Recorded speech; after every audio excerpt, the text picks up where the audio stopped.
Hello everyone, good morning, सुप्रभात, वंदे मातरम। स्वागत है आप सभी का आज की फिजिक्स की ऑनलाइन क्लास में। लास्ट लेक्चर के अंदर अपन ने जो स्टडी किया था वो किया था ड्रिफ्ट वेलोसिटी यानी अफवाह वेग के बारे में। अफवाह वेग क्या होता है कि ऐसा वेग जो क्या होता है पार्टिकल जैसे किसी भी विद्युत क्षेत्र के अंदर विद्युत क्षेत्र अप्लाई करते हैं तो मुक्त इलेक्ट्रॉनों का जो वेग होता है उन सारे वेग का जो औसत एवरेज मान जो होता है वो क्या होता है अफवाह वेग होता है। ठीक है, तो आज अपना जो टॉपिक रहेगा वो अफवाह वेग और विद्युत धारा में संबंध रहेगा और उसी के साथ में अफवाह वेग से रिलेटेड एक और टर्मिनोलॉजी है जो फॉर्मूले के अंदर अपन ने देखा था। एक नया फॉर्म आएगा मोबिलिटी अपन जैसे कहेंगे, वो होता है गतिशीलता। हिंदी में उसका नाम है गतिशीलता।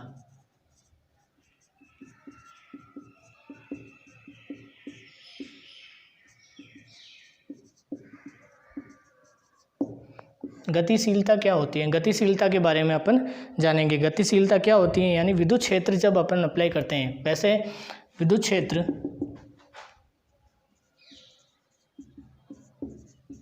की उपस्थिति में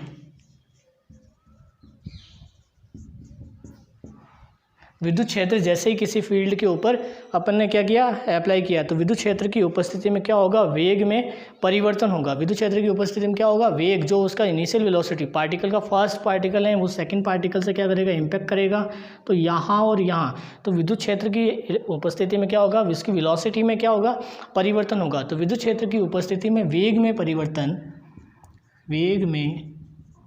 परिवर्तन उसके प्रारंभिक वेग कौन सा अपवाह वेग की बात कर रहे हैं अपन। ठीक है, यहाँ वेग कौन सा होगा अपवाह वेग यानी वीडी की बात कर रहे हैं। अपवाह वेग ड्रिफ्ट वेलोसिटी उसके प्रारंभिक वेग यानी इनिशियल वेलोसिटी u से बहुत अत्यल्प बहुत छोटा होता है, u से बहुत अत्यल्प होता है। और जो अपवाह वेग जो होता है और अपवाह वेग क्या होगा वेग में परिवर्तन उसके प्रारंभिक वेग से क्या होता है बहुत ही छोटा होता है। अपवाह वेग की जो डेफिनेशन है वो क्या है अपवाह वेग फॉर्मूला क्या लिखाया था V D equals to minus E upon M tau average. ठीक है, यही लिखाया था। तो यहाँ पे V D equals to E क्या है इलेक्ट्रॉन है, ई क्या है इलेक्ट्रॉन की वैल्यू, तो ई अपॉन m क्या है मास।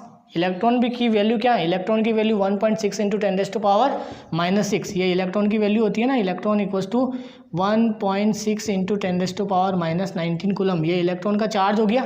ठीक है, m क्या हो गया m अपने पास क्या हो गया मास हो गया, m इक्वल्स टू मास यानी द्रव्यमान। ठीक है, और E विद्युत क्षेत्र की तीव्रता, E विद्युत क्षेत्र की या विद्युत क्षेत्र की तीव्रता इलेक्ट्रिक फील्ड इंटेंसिटी विद्युत क्षेत्र तीव्रता इलेक्ट्रिक फील्ड इंटेंसिटी और टो एवरेज हो गया अपने पास संगत काल।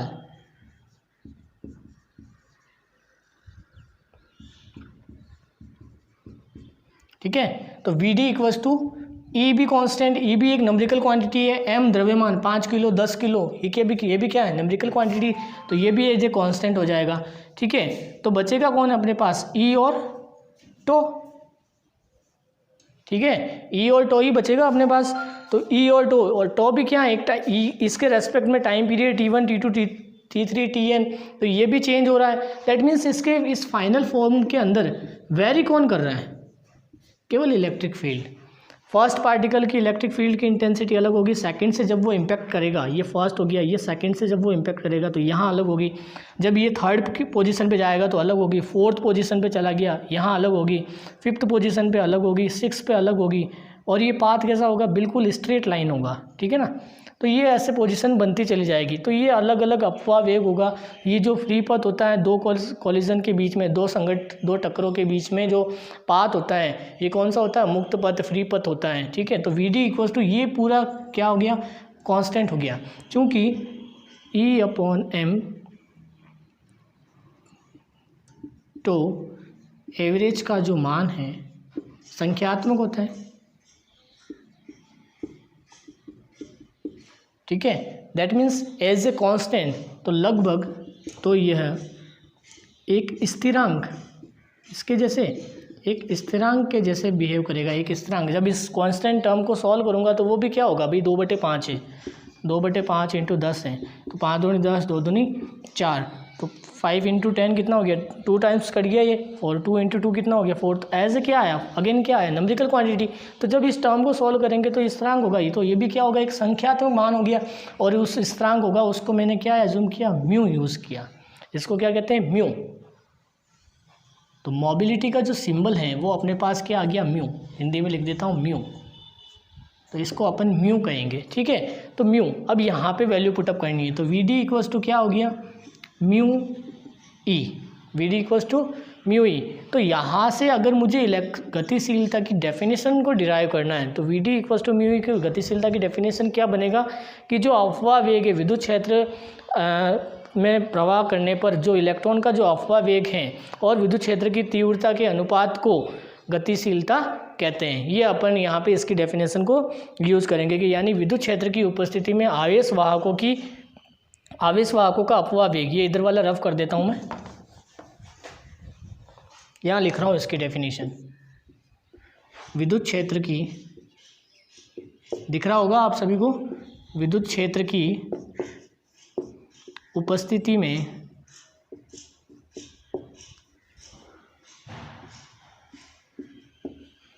आवेश वाहकों का, आवेश वाहक कौन है इसके अंदर, इलेक्ट्रॉन, आवेश वाहकों यानी इलेक्ट्रॉनों का अपवाह वेग, अपवाह वेग का मतलब वीडी, और विद्युत क्षेत्र की तीव्रता यानी electric field intensity, capital E, अपवाह वेग वीडी के अनुपात को गतिशीलता, मोबिलिटी कहते हैं, ठीक है। That means mu equals to क्या आ गया अपने पास, वी डी अपॉन ई। तो ये मेरे पास एक फॉर्मूला आ गया, और वी डी अपॉन ई जो मेरे पास एक फाइनल फार्मूला आया है, इसका यूनिट क्या होगा, इसका यूनिट अपने पास होगा वी डी यानी मीटर स्क्वायर पर वोल्ट सेकेंड। तो इसका यूनिट या इकाई मेंशन कर दीजिए आप, मीटर स्क्वायर पर वोल्ट सेकेंड। वी एस का मतलब वोल्ट, एस का मतलब सेकेंड। तो ये अपने पास एक यूनिट हो गया। गतिशीलता क्या होता है, विद्युत क्षेत्र की उपस्थिति में वेग में जो परिवर्तन है, और वेग में परिवर्तन एक्चुअल में हुआ क्या है, ये क्या है, एक्सीलरेशन ही था, और ये टो हो गया, दैट मीन्स ए टो। तो यहाँ इसके अंदर जो चेंज हुआ है वो क्या हुआ, बहुत ही छोटा चेंज हुआ, किसके कंपैरिजन में, इनिशियल वेलोसिटी यू के कंपैरिजन। दैट मीन्स यू क्या हो गया, is very very greater than a2। तो ये अपन इसका इस लैंग्वेज का मीनिंग हो गया मैथमेटिकल टर्म के अंदर। यू आपकी इनिशियल वेलोसिटी बहुत ज़्यादा हो गया comparison to change in acceleration with respect to time.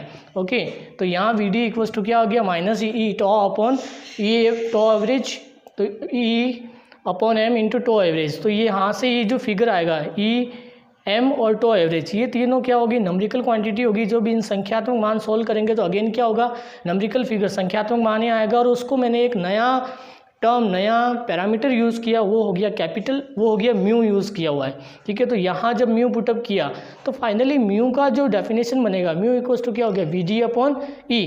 तो V D upon E, that means इसको लैंग्वेज फॉर्म में कैसे डिफाइन करेंगे, लैंग्वेज फॉर्म में डिफाइन करेंगे विद्युत क्षेत्र की उपस्थिति में, अनुपस्थिति में नहीं।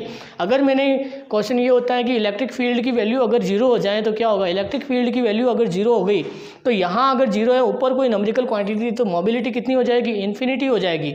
आपको पता है किसी भी संख्या अगर 1 है और नीचे जीरो है तो जीरो के अंदर, 1 के अंदर जीरो का भाग देते हो तो इन्फिनिटी, और जीरो के अंदर अगर 1 का देंगे तो क्या आएगा, कोई जीरो, कोई संख्यात्मक मान। तो यहाँ अपने को अलग से वैल्यू मिल जाएगी अगर वो इलेक्ट्रिक फील्ड के अंदर नहीं रखा हुआ है। इलेक्ट्रिक फील्ड के अंदर रखा हुआ है तो ही अपने पास मोबिलिटी की एक फाइनल वैल्यू आएगी, mu equals to V D upon ई।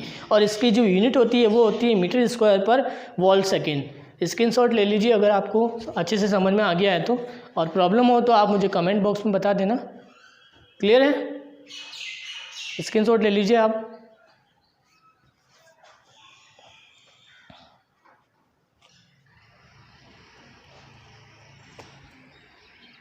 अगला पॉइंट है अपना अपवाह वेग और विद्युत धारा के बीच में क्या संबंध है। अभी तक अपन ने 2 रिलेशन अच्छे से पढ़ लिए हैं, दोनों के डेरिवेशन देख लिए, उनके फॉर्मूले, उनका डेवलपमेंट कहाँ से हुआ है, कैसे उनको डेवलप किया गया है, ठीक है, उसको स्टडी अपन ने कर लिया है, प्लस उनका यूनिट, लैंग्वेज, फॉर्म, और उसके बाद में उसका किस तरह की क्वांटिटी है, स्केलर है या वेक्टर है या टेंसर है, और उनके मैग्नीट्यूड के बारे में, उनके फॉर्मुलिज्म के बारे में अपने स्टडी अच्छे से कर रखा है। ठीक है, तो अगला जो टॉपिक आएगा वो है अपने पास अपवाह वेग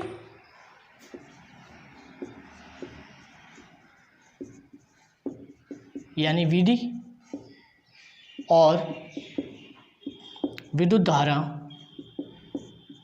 धारा दैट मीन्स कैपिटल आई में संबंध। इंग्लिश में कहेंगे अपन रिलेशन बिटवीन इलेक्ट्रिक करंट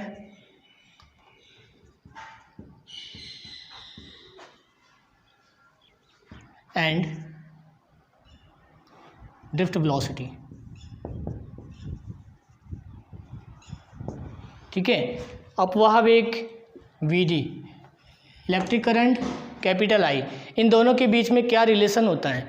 तो अभी तक अपन ने पूरे दोनों के बीच में जो पिक्चर क्लियर की है वो पूरा माइंड में सेट होना चाहिए। इलेक्ट्रिक फील्ड यानी क्या होता है, इलेक्ट्रिक फील्ड जब कोई चार्ज हो गया किसी फील्ड के अंदर रखा हुआ है तो वो क्या करेगा, अपने ऊपर एक फोर्स फील करता है, दैट मीन्स इलेक्ट्रिक फोर्स होता है। क्यों फील करता है, क्योंकि उसके ऊपर इलेक्ट्रिक फील्ड, वो उस इलेक्ट्रिक फील्ड के अंदर आ गया, तो इलेक्ट्रिक फोर्स है F=QE, ये अपन ने स्टडी कर लिया। इलेक्ट्रिक करंट यानी आवेश में परिवर्तन की दर विद्युत धारा कहलाती है। फिर उसके बाद में अपवाह वेग की स्टडी कर ली। तो अब अपवाह वेग और विद्युत धारा के बीच में क्या संबंध होगा, तो एक डायग्राम बना रहे हैं अपन, जैसे कोई कंडक्टर को, और ये सारा प्रोसेस कहाँ होगा, कंडक्टर के अंदर होगा। इंसुलेटर या सेमीकंडक्टर में इस तरह का कोई प्रोसेस नहीं होगा। तो यहाँ मैं एक डायग्राम बना रहा हूँ, ये कोई वायर हो गया या ये कंडक्टर के जैसे बिहेव करेगा। तो इस कंडक्टर का जो एक एरिया यानी फर्स्ट जो होगा ये सरफेस, ये कोई सर्कुलर सरफेस, सर्कुलर कंडक्टर है, लेकिन इसको अपन 2 डायमेंशन में देखेंगे तो एज ए इस तरह का दिखेगा अपने। और इसके अंदर जो ये इलेक्ट्रॉन है ये फिक्स डायरेक्शन, एक रैंडमली मौसम कर रहे हैं एक के बाद एक।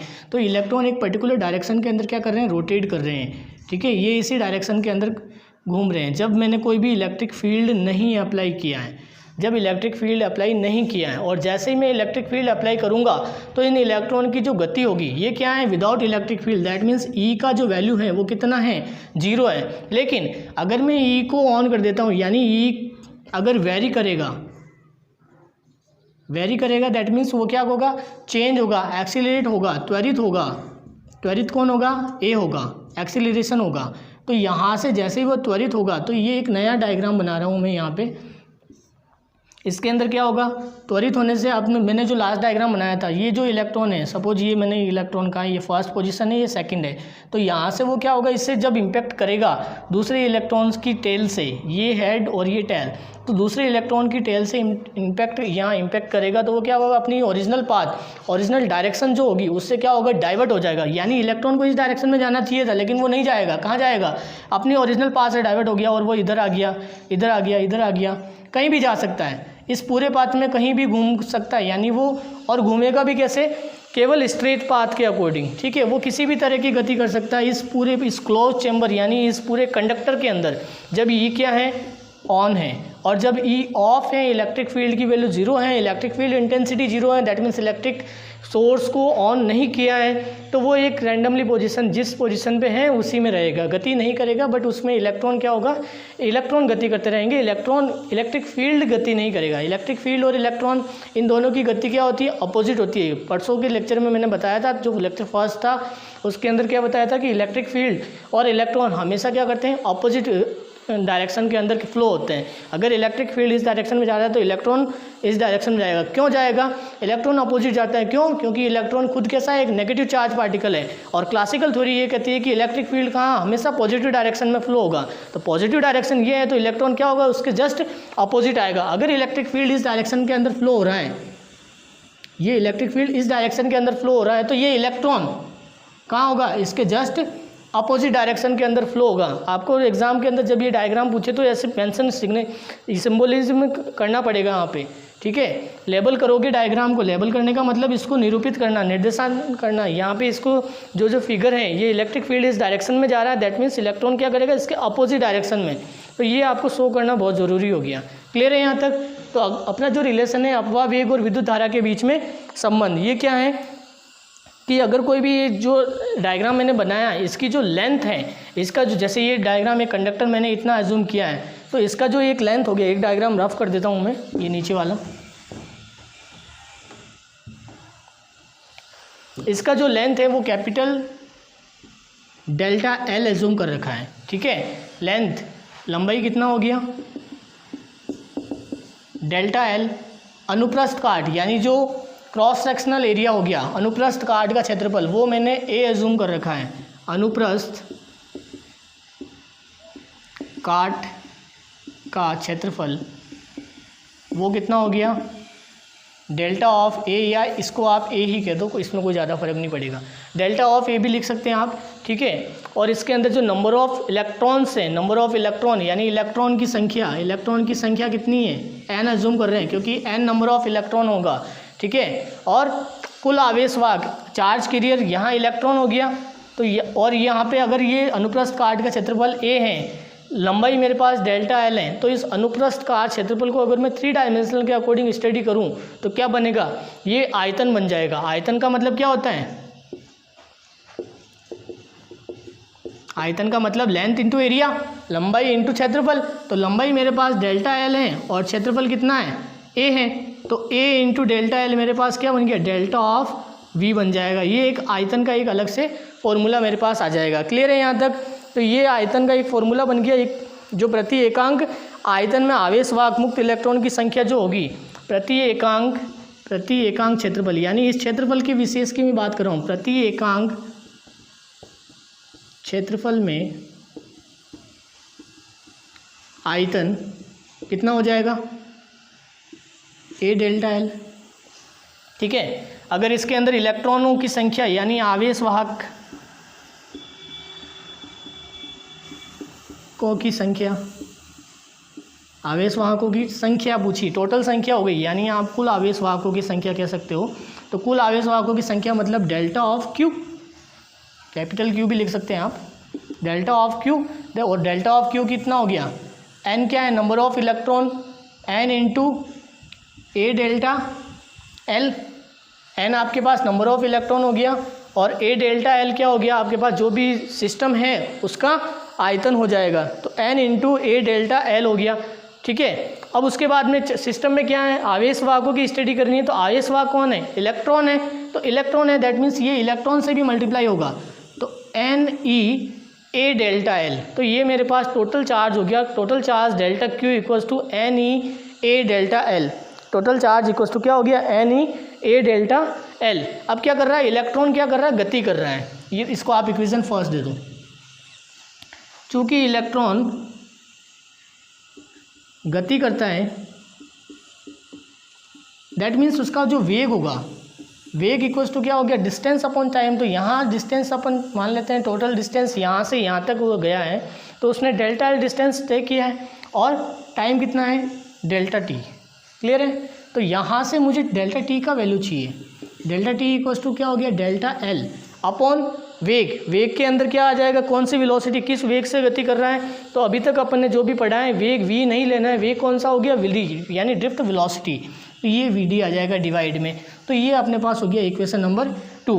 वापस समझिए, कुल आवेश वाहकों की संख्या delta Q equals to N E A delta L हो गया, N number of electron, E N number है, एन क्या हो, ई क्या हो गया इलेक्ट्रॉन, ए क्या हो गया cross sectional area, delta L यहाँ इस सिस्टम की जो भी कंडक्टर मैंने लिया उसकी लेंथ हो गई। ठीक है, तो ये टोटल चार्ज हो गया, यहाँ टोटल टाइम हो गया डेल्टा टी। देखो आप डेल्टा लिखा है मैंने, small derivative function D T नहीं लिखा है, ये लिखता तो अगर डेरिवेटिव होता, लेकिन मैंने डेल्टा लिखा है, दैट मीन्स टोटल टाइम को डिनोट करेगा, ये मैं पहले बता चुका हूँ।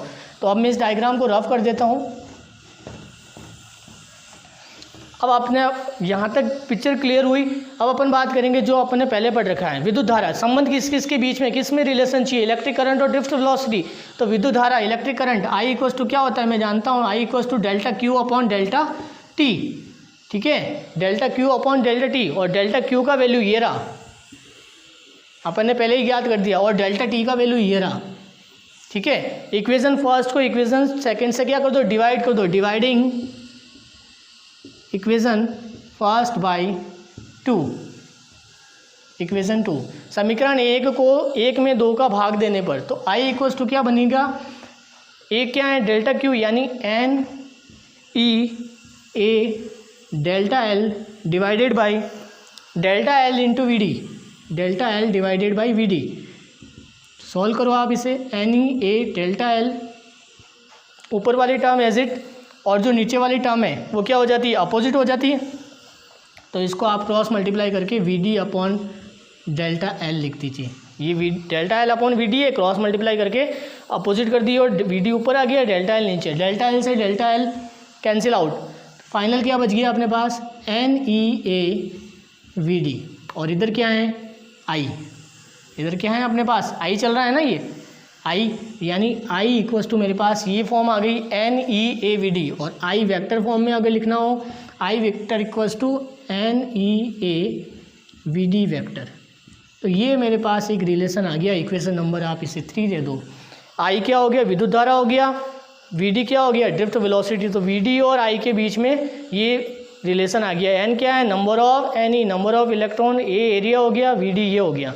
तो ये विद्युत धारा और ड्रिफ्ट वेलोसिटी अफवाह वेग I equals to N E A V D, ये रिलेशन अपन ने ड्रॉ कर लिया। क्लियर है यहाँ तक।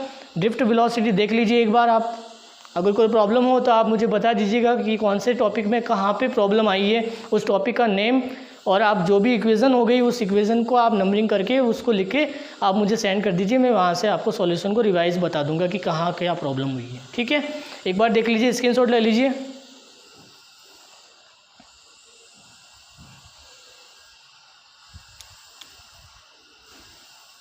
अगला है अपना, क्लियर है यहाँ तक। अगला है अपना, इसी में एक रिलेशन है कि अगर विद्युत धारा नहीं देखे, अगर माइक्रो लेवल पे स्टडी करते हैं, माइक्रो लेवल पे कौन सा पैरामीटर यूज़ करते हैं मैं बार बार नहीं बताऊंगा, अच्छे से याद होना चाहिए आपको। कौन सा पैरामीटर आता है माइक्रो लेवल पे, अगर मुझे आवेश वाहक को चार्ज कैरियर की स्टडी करना है तो धारा घनत्व, धारा घनत्व यानी करंट डेंसिटी,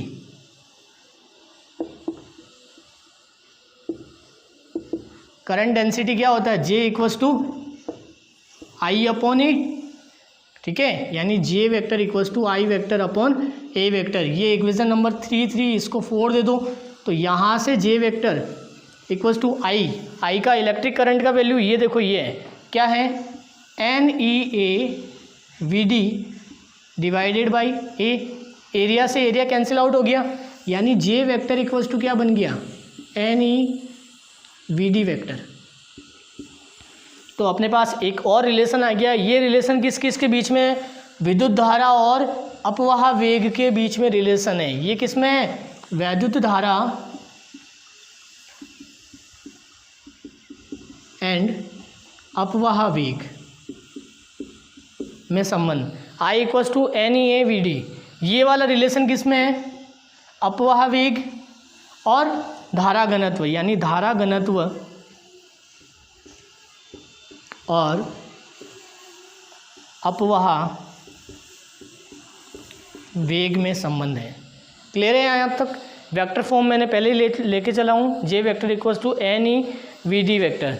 ठीक है, और भी अच्छे रिलेशन अपन ड्रॉ कर सकते हैं। जैसे इसको वोल्टेज फॉर्म में लिखना हो तो electric field intensity E equals to V upon L होता है। ई इक्वल्स टू क्या होता है, एक इलेक्ट्रिक फील्ड इंटेंसिटी,